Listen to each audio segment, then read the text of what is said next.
Dear class 6 students, मैं अंजलि सारस्वत आपको term 2 यानी कि सेशन एंडिंग एग्जामिनेशन के लिए सैंपल पेपर 1 का सॉल्यूशन विथ ब्लूप्रिंट आपको समझा चुकी हूँ पहले। अगर आपने वो वीडियो नहीं देखा है तो आप उसको अच्छे से एक बार देख लीजिए जिससे आप ब्लूप्रिंट को समझ लें।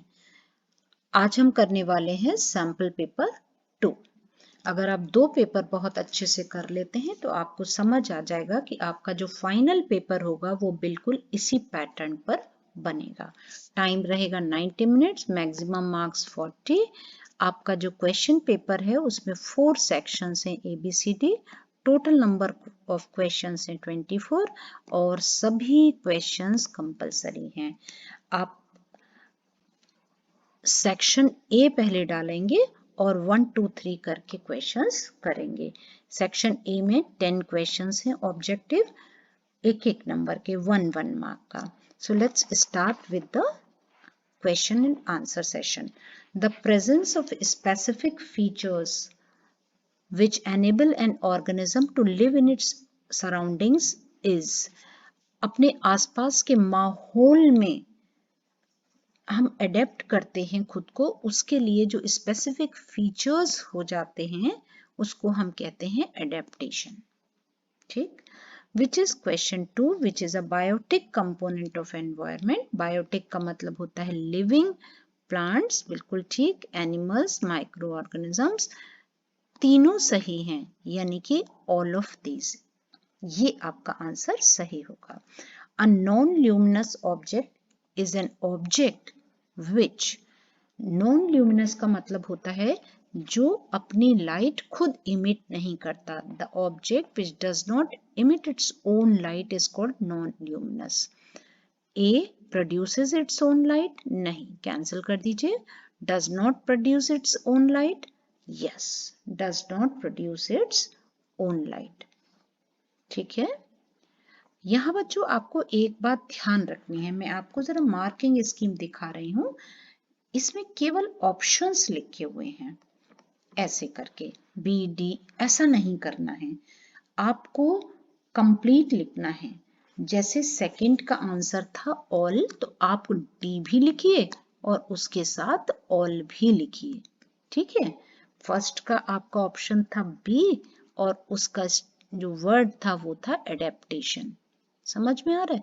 तो इस तरीके से आपको कंप्लीट आंसर देना है। ठीक, अगला क्वेश्चन ले लेते हैं। लाइट ट्रेवल्स इन, आपको अच्छे से मालूम है, straight line, curve line, zigzag line या रैंडमली? नहीं, light travels in a straight line. Question 5, यहाँ आपको एक पिक्चर दिखाया हुआ है, ये आपकी बुक में भी ऐसा पिक्चर है कि जब हम स्केल से कोई मेजरमेंट करते हैं तो हमारा आई का पोजीशन क्या होना चाहिए, सी, ए या बी पोजीशन, या एनीवे कैन बी करेक्ट, कुछ भी रंग सही होता नहीं बच्चों। ये सी पोजीशन भी गलत है, बी पोजीशन भी गलत है, and the correct position is a. यहीं से हम करेक्ट ऑप्शन देख सकते, सही मेजरमेंट कर सकते हैं। Question 6. The direction of flow of electric current in a circuit is shown from, कौन से टर्मिनल से कौन से की ओर जाता है? Correct answer is positive to negative terminal. Current का डायरेक्शन हम पॉजिटिव से नेगेटिव की ओर दिखाते हैं।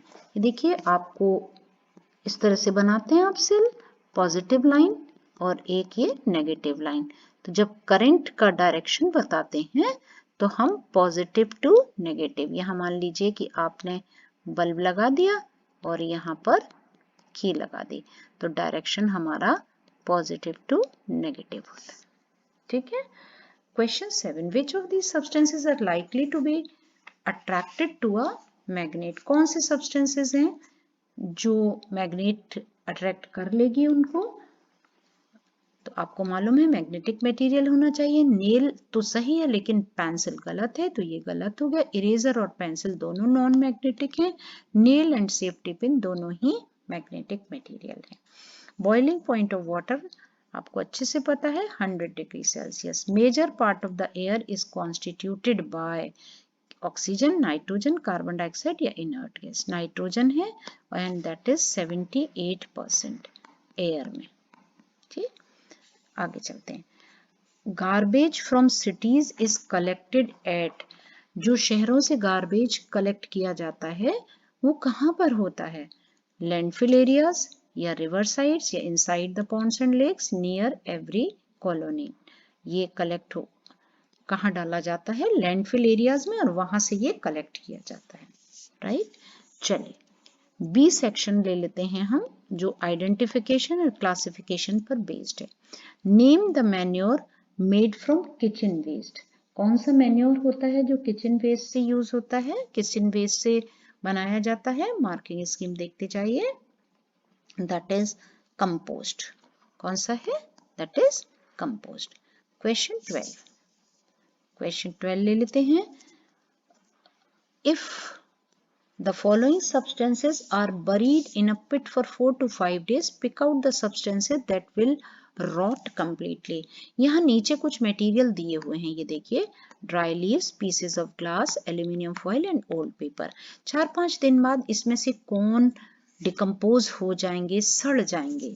तो वो होंगी dry leaves and old newspaper. ये देखिए, dry leaves and old newspaper. ये बच्चों 1 मार्क का क्वेश्चन है, 1 मार्क का। तो आधा नंबर आपको ड्राई लीव्स के लिए मिलेगा और आधा नंबर आपको न्यूज़पेपर के लिए मिलेगा। Question 13, name the unit of measurement you would use to measure. ये 2 मार्क्स का क्वेश्चन है और इसमें 2 क्वेश्चंस हैं, तो एक 1 मार्क का और दूसरा 1 मार्क का। आपको यूनिट बतानी है कि अगर आपको वेट ऑफ राइस पता करना है तो किस मेजरमेंट में करेंगे, और अगर आपको distance from Delhi to Shimla distance करना है तो आप किस में करेंगे? तो देखिए, किलोग्राम में तो हम राइस वे करेंगे और किलोमीटर में डिस्टेंस। बच्चों इस मार्किंग स्कीम में ऑर्डर गलत है, ये मैंने करेक्ट करके आपको दे दिया, आपको दिक्कत नहीं होगी। 14 क्वेश्चन ले लेते हैं। Right 2 differences between a conductor and an insulator. देखिए 2 मार्क्स का क्वेश्चन है, 2 डिफरेंसेस लिखेंगे। एक डिफरेंस 1 मार्क का होगा, यानी आधा आधा, आधा कंडक्टर के लिए और आधा इंसुलेटर के लिए। 14 क्वेश्चन यहाँ है जो 18 पढ़ा था। Materials which allow electric current to pass through them are called conductors of electricity। Examples दिया है, आयरन नेल, की, safety pin, water, human body. And materials which do not allow electric current to pass through them are called insulators। जो electricity को conduct नहीं करती वो insulators. Example rubber, plastic, glass, air, cloth. यहाँ मैं आपको एक सजेशन दूंगी बच्चों, आप जब भी डिफरेंस लिखना है तो इस तरीके से एक लाइन करिए, डिवाइड करिए, और यहाँ एक कॉलम में, यहाँ आपसे पहले पूछा है कंडक्टर, तो यहाँ आप लिखिए कंडक्टर। ये पेपर प्रेजेंटेशन का अच्छा तरीका है। और यहाँ आप लिखिए इंसुलेटर। ठीक है, 2 मार्क्स का है, तो पॉइंट 1 में इसको डिफाइन करिए, पॉइंट 1 में इसको डिफाइन करिए, और पॉइंट 2 में आप कंडक्टर के एग्जाम्पल्स दीजिए, और यहाँ पॉइंट 2 में इंसुलेटर के एग्जाम्पल दीजिए। बच्चों केवल आंसर सही लिखना काफी नहीं है, आंसर को सही ढंग से लिखना, सही तरीके से प्रेजेंट करना भी जरूरी है। उसके लिए भी मैंने एक वीडियो बनाया है, 10 टिप्स फॉर पेपर प्रेजेंटेशन। वो हर क्लास के लिए है, बोर्ड क्लास के लिए भी और होम एग्जाम्स के लिए। आपने अगर उसको नहीं देखा है तो आप जरूर से उसको देखिए, जिससे आप भी अपने पेपर को अभी से, छोटी क्लास से ही अच्छी तरीके से करना सीख पाए। Next, what is vermi composting? ये देखिए 4 मार्क्स का क्वेश्चन है, इसमें कई सारे क्वेश्चंस हैं, इसको कैसे लिखना है वो मैं आपको बताऊंगी। What is vermi composting? Vermi composting क्या है? Give 2 reasons why vermi compost is useful as compare to chemical fertiliser. Vermi compost क्यों बेटर है?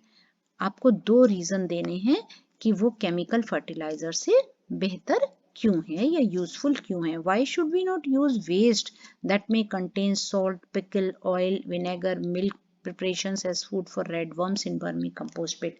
आपको पता है वर्मी कंपोस्ट में जो हमारा किचन वेस्ट है या फ्रूट वेजिटेबल के पील हैं वो जो अर्थवॉर्म है, रेड वॉर्म्स है, उनकी मदद से डिकम्पोज होते हैं और वो पूछ रहे हैं कि ये चीजें उसमें क्यों नहीं डालनी चाहिए। क्वेश्चन 15 का आंसर देख लेते हैं। क्वेश्चन 15 का आंसर आपको मिलेगा यहाँ, देखिए, the process of making compost with the help of red worm is called vermi composting. बच्चों ये आप देख रहे हो, ये पूरा एक पैराग्राफ में लिख दिया है, आपको ऐसे बिल्कुल नहीं लिखना है। सबसे पहले आपको हेडिंग डालना है वर्मी कंपोस्टिंग, उसको अंडरलाइन करना है। इसीलिए मैं कह रही हूँ आप जो पेपर प्रेजेंटेशन के ऊपर वीडियो है उसको प्लीज थॉरोली देखिए और फॉलो करिए उन टिप्स को। इसके बाद आप ये डेफिनेशन लिखेंगे, the process of making compost with the help of red worm is called vermi compost. ये हमारा 1 मार्क का आंसर कंप्लीट हो गया। सेकंड आंसर में आपसे पूछा था कि केमिकल फर्टिलाइजर से बेहतर वर्मी कंपोस्ट क्यों है। अब आप पैराग्राफ बदल दीजिए, ठीक है, यहां लिखिए vermi compost is better than chemical, number 1 है ना। पैराग्राफ चेंज करके यहां से शुरू करिए, एक लाइन छोड़ के या चेंज कर दीजिए पैरा और यहां लिखिए हाई यील्डिंग, यहां से लिखिए इज, एक पॉइंट लिखिए less expensive, high yielding crops and beneficial for soil health as compared to chemical fertilizer। या तो डायरेक्ट पॉइंट लिख दीजिए पैरा बदल के, या लेस एक्सपेंसिव लिख दीजिए, दूसरा पॉइंट लिख दीजिए high yielding crop and beneficial for soil health. ठीक, तीसरी इसमें बात पूछी थी कि रेड वर्म्स को हम ये सारी चीजें क्यों नहीं डालते खाने के लिए। अब आप फिर पैरा चेंज करिए, यहां से फिर पैराग्राफ चेंज करिए, we should not use waste that may contain salt, pickle, oil, vinegar and milk products as food for red worms because these substances attract disease causing small organisms in pit which may harm red worms ultimately hindering the preparation of vermicompost। hindering का मतलब उसको नुकसान पहुंचाते हैं, उसमें बाधा डालते हैं। तो बच्चों पूरी पैराग्राफ में नहीं लिखना है, आपको इंपॉर्टेंट लाइंस को अंडरलाइन करना है और पैराग्राफ चेंज करके और हेडिंग डाल के मेंशन करना है। 16 question, wet clothes dry due to process of evaporation. Evaporation का मतलब है water turns into water vapours और ये गीले कपड़े हवा में सूख जाते हैं, ये बात बिल्कुल सही है इवेपोरेशन के थ्रू। 1 मार्क का क्वेश्चन है। Question 17, which gas in the atmosphere is essential for oxygen, sorry for respiration. आपको पता है रेस्पिरेशन के लिए कौन सी गैस जरूरी है, ऑक्सीजन गैस। क्वेश्चन 18, राशि connected two bulbs as shown in the figure. She found filament of bulb B is broken. Will the bulb A glow? Give reason। ये एक फिगर दिखाया है और इसमें ये कह रहे हैं कि B का फिलामेंट टूटा हुआ है। यहाँ पर तो ये बच्चों जुड़ा हुआ दिखाया है, पर आप इसको ऐसे समझ लीजिए कि ये यहाँ से ब्रेक किया हुआ है। अब सिंपल सी बात है, अगर सर्किट कहीं भी ब्रेक हो रहा है तो वो कंप्लीट नहीं है, इनकम्प्लीट सर्किट है और ऐसे में इलेक्ट्रिक करंट पास नहीं होगा। ठीक है, तो 18 क्वेश्चन को देख लेते हैं। No, the bulb A will not glow as the circuit is not complete. ये 2 मार्क्स का क्वेश्चन है, तो नो के लिए 1 नंबर है और रीजन के लिए 1 नंबर है। 19 question, what are the 2 properties of magnets. आपको मालूम है मैग्नेट की 2 properties, it attracts iron pieces towards itself, iron के पीसेस को अट्रैक्ट करता है। 1 मार्क, 1 मार्क हो गया आपका।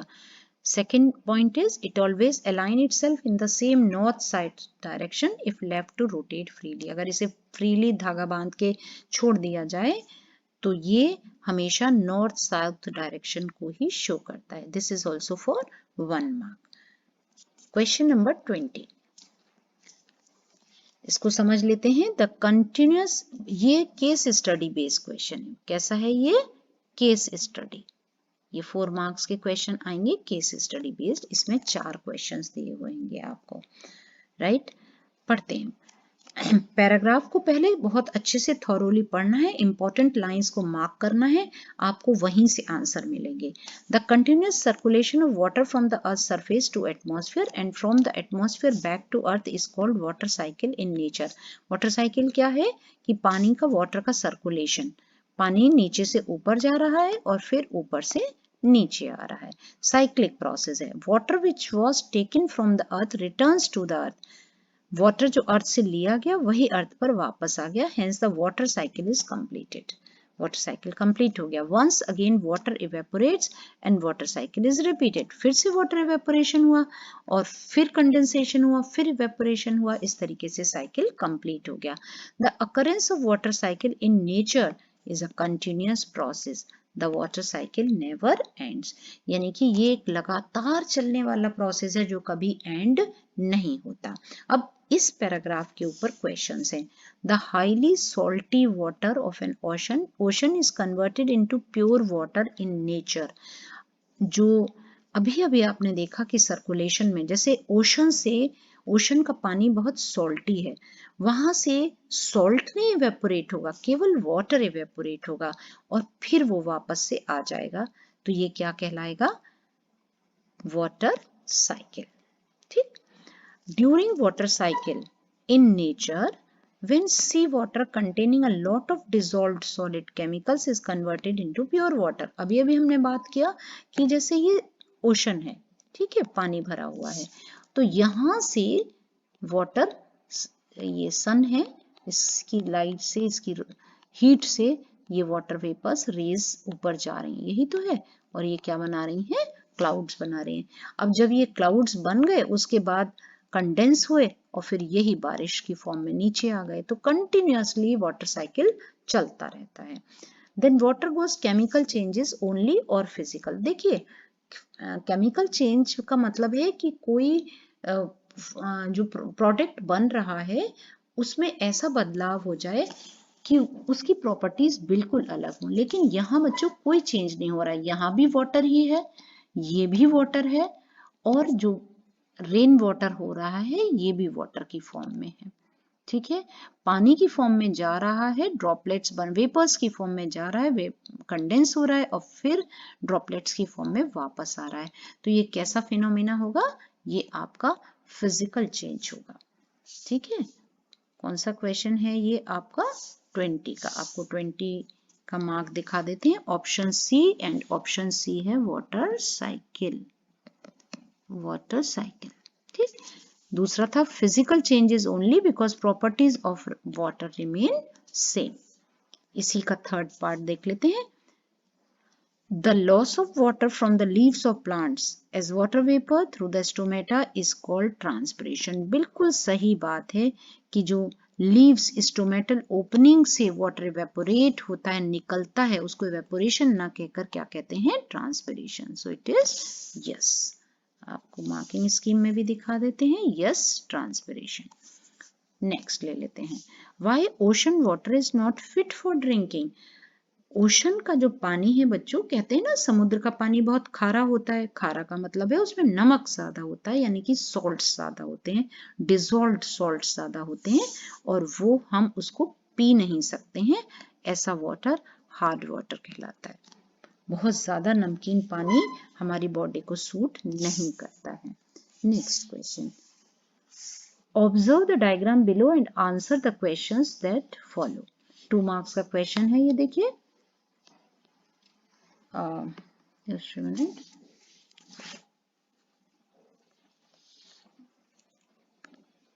टू मार्क्स के क्वेश्चन को किस तरीके से डिवाइड करना है? देखिए, 2 क्वेश्चन है, ए एंड बी। ये एक आपको फिगर दिखाई दे रहा है, आप समझ ही गए होंगे what is the aim of the activity shown above. इस एक्टिविटी का पर्पस क्या है? इस एक्टिविटी का पर्पस है बच्चों, आपको आंसर से मैं दिखा देती हूँ। The aim of the activity is to show that light travels in a straight line, या to show rectilinear propagation of light। rectilinear propagation means straight line movement, और यहाँ भी light travels in a straight line। आप इतना ही लिख दीजिए, इसके लिए आपको 1 मार्क अलॉट हो जाएगा। इसका सेकंड पार्ट है What will happen if the cardboard in the center is pushed outward slightly? ये देखिए कार्डबोर्ड को एक ही सेम हाइट पर होल्ड किया गया है। ये कह रहे हैं कि अगर कार्डबोर्ड इन द सेंटर, ये जो बीच का कार्डबोर्ड है इसको थोड़ा बाहर की ओर निकाल दिया जाए, तो बाहर की ओर निकालने से क्या होगा कि जो लाइट सीधी जा रही थी अब ये होल की पोजीशन चेंज हो जाएगी, तो लाइट ट्रेवल नहीं कर पाएगी। तो ये प्रूव करेगा कि लाइट स्ट्रेट लाइन में ही ट्रेवल करती है। The person will not be able to see the flame of the candle. Candle flame नहीं दिखाई दे रही और ये प्रूव कर रही है कि light travels in a straight line. Next, question 22. बहुत अच्छा क्वेश्चन है। What will happen to the magnet when we cut into two pieces? ये भी 2 मार्क्स का है। दो बातें हमें लिखनी पड़ेंगी क्योंकि 2 मार्क्स का है। देखिए ये एक मैग्नेट है, इसको ब्रेक कर दिया गया और इसके 2 टुकड़े कर दिए गए। आपको मालूम है कि एक मैग्नेट के कितने भी छोटे से छोटा टुकड़ा कर दिया जाए उसका हर पीस अपने आप में इंडिविजुअल मैग्नेट बन जाएगा। इंडिविजुअल मैग्नेट का मतलब है कि जैसे इसमें केवल साउथ पोल था इधर और इधर नॉर्थ था, लेकिन कैंसिल कर देने के बाद, काट देने के बाद ये साउथ तो रहेगा इसमें, लेकिन जो ऑपोजिट साइड थी वो नॉर्थ बन जाएगी, नॉर्थ बन जाएगी। ये वाला जो साइड नॉर्थ थी तो इसका ऑपोजिट साइड साउथ बन जाएगा। मान लीजिए इसको फिर से काट दें तो फिर अकॉर्डिंगली पोल डेवलप हो जाएंगे। तो ये है आपका क्वेश्चन नंबर 22। मैंने अलग से लिख दिया है, इसमें आंसर नहीं दिया हुआ है। देखिए question 22, we will get 2 small magnets, हमको 2 छोटे मैग्नेट्स मिल जाएंगे। Each small magnet will have 2 poles north and south, 2 pole मिलेंगे हर मैग्नेट में हमको, राइट। चलिए question 23, What are the various activities for which water is needed? Write any two. कोई 2 ऐसी एक्टिविटीज लिखिए जिसमें पानी की जरूरत पड़ती है। तो बहुत सारी एक्टिविटीज हैं, bathing, drinking, washing clothes, toilets, electric generation, irrigation, कुछ भी लिख सकते हैं आप, जरूरी नहीं है जो यहाँ लिखा हो, ठीक। Last question, answer the following, how will you prove that air supports burning and list 3 activities that are possible due to air। ये बच्चों आंसर की में आपके कुछ दिया नहीं है, मैंने वहां मेंशन कर दिया है, मैं आपको बुक में दिखा देती हूँ। ये देखिए एयर सपोर्ट्स बर्निंग के लिए एक्टिविटी 3 है, ये वाला फिगर आपको, एयर हैज ऑक्सीजन, ये एक सिंपल एक्टिविटी है। इसमें कैंडल को हम जला लेते हैं और कैंडल ओपन में जलती रहती है, लेकिन जब हम एक ग्लास टम्बलर से इसको ढक देते हैं तो कुछ देर के बाद ये विद इन मोमेंट्स बंद हो जाती है, यानी कि अंदर का जो ऑक्सीजन था एयर का वो कंज्यूम हो जाता है, वैसे ही बंद हो जाती है, जलना बुझ जाती है। इसका मतलब है कि जो एयर में ऑक्सीजन था वो सपोर्ट कर रहा था बर्निंग को, ठीक है। इसी तरीके से एयर के आपसे यूजेस पूछे हैं, तो आप इस पेज पर आ जाइए, पेज नंबर 152। ये देखिए विंड मिल के नीचे आप कितने सारे इसके यूजेस बता सकते हैं। The wind makes the wind mill rotate, the wind mill is used to draw tubewells and run flour mill, wind mills are also used to generate. एक आप विंड मिल देख लीजिए, इतने विंड मिल के details नहीं कि air is used to run windmills. Air helps in movement of sailing yachts, gliders, parachutes, aeroplanes, birds, bats and insects can fly due to the presence of air. Air also helps in dispersal of seeds and pollen of flowers of several plants. Airs play an important role in water cycle. तो यहाँ आपने ये सभी चीजें याद की होंगी, लेकिन हमको कितनी मांगी हैं? हमको मांगी हैं केवल 3 एक्टिविटीज। तो आप केवल 3 एक्टिविटीज लिखिए जो 3 मार्क्स की हैं, और एयर सपोर्ट्स बर्निंग 2 मार्क्स का है, ठीक है। ये मैंने यहाँ पर आपका मेंशन कर दिया है, ये देखिए एनसीईआरटी पेज नंबर 149 एक्टिविटी 3 और B NCERT page number 152। So I hope children आपको सैंपल पेपर के क्वेश्चंस और उनके आंसर्स अच्छे से समझ में आ गए होंगे। मैं उम्मीद करूंगी कि आप बहुत अच्छे से तैयारी करेंगे अपनी फाइनल के लिए, क्योंकि आपके ऑफलाइन पेपर हैं, सब्जेक्टिव हैं, अब आपको स्कूल में आकर लिखना है, तो आप रिटन प्रैक्टिस करिए, ठीक है। And wish you all the very best, और कमेंट जरूर करिए कि आपको कितना समझ में आ रहा है, कुछ और आप समझना चाहते हैं तो वो भी लिखिए। फिर मिलते हैं अगले किसी वीडियो में, अगर आप मुझे बताएंगे कि आपको इस टॉपिक के ऊपर वीडियो चाहिए। Okay then, bye children.